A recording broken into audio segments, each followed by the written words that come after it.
Hi, Jaquette here for Film Appreciation. This is class number 3, the Disney Renaissance. Now, the Disney Renaissance is a period of 10 years when Disney released 10 movies from 1989 to 1999, beginning with Little Mermaid and ending with Tarzan, that is seen as bringing Disney animation back to a level of national prominence.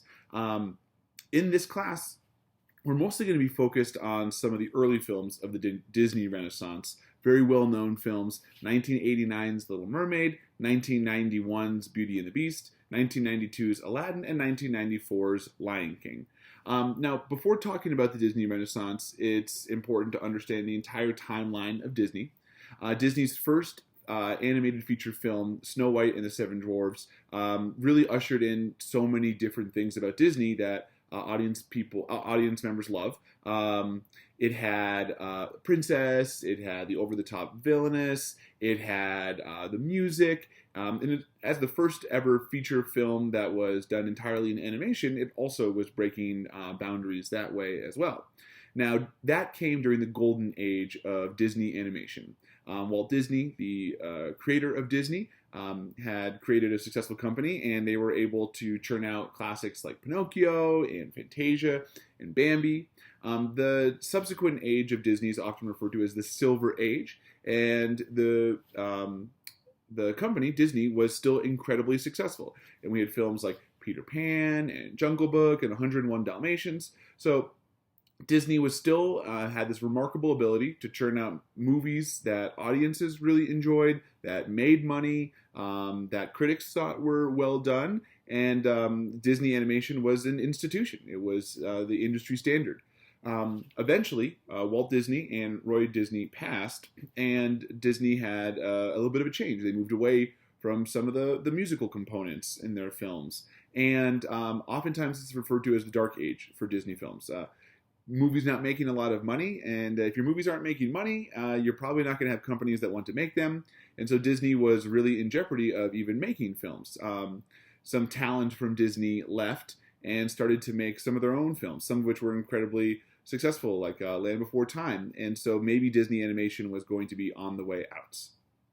And that changed in 1989 with the release of Little Mermaid. Now, Little Mermaid is directed by John Musker, and the music is done from Alan Menken, and I think that's really an important component of the Disney Renaissance. Alan Menken has a background in Broadway, and if you watch Little Mermaid, it very much moves like a Broadway play, and you see some things right away that are characteristic of a movie of the Disney Renaissance.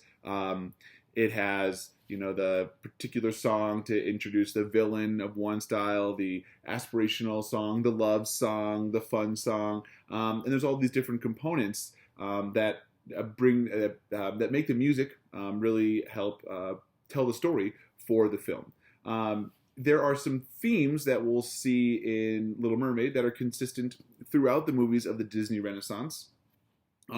They all seem to have stories around identity. So you have Little Mermaid, you have, she's a mermaid, but she wants to be a person. In The Lion King, you have, is Simba a king or is he not a king? In Aladdin, he's a thief, but he's acting like a prince. In Beauty and the Beast, you have a beast, but he's actually a prince. And so identity becomes a big part of the storytelling in the Disney Renaissance.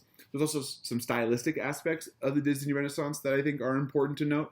We've already mentioned before that there's the Broadway-esque musical component, music as a vehicle to tell the story, not just as a background component.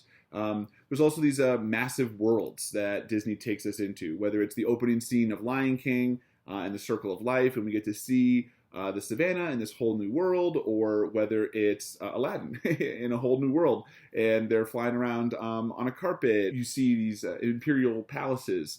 I think royalty is another component that obviously works really well, and Disney has obviously found a formula that works with the princesses. So all of these films have some degree of royalty in them. So this is something that makes the Disney Renaissance similar. It's also incredibly successful.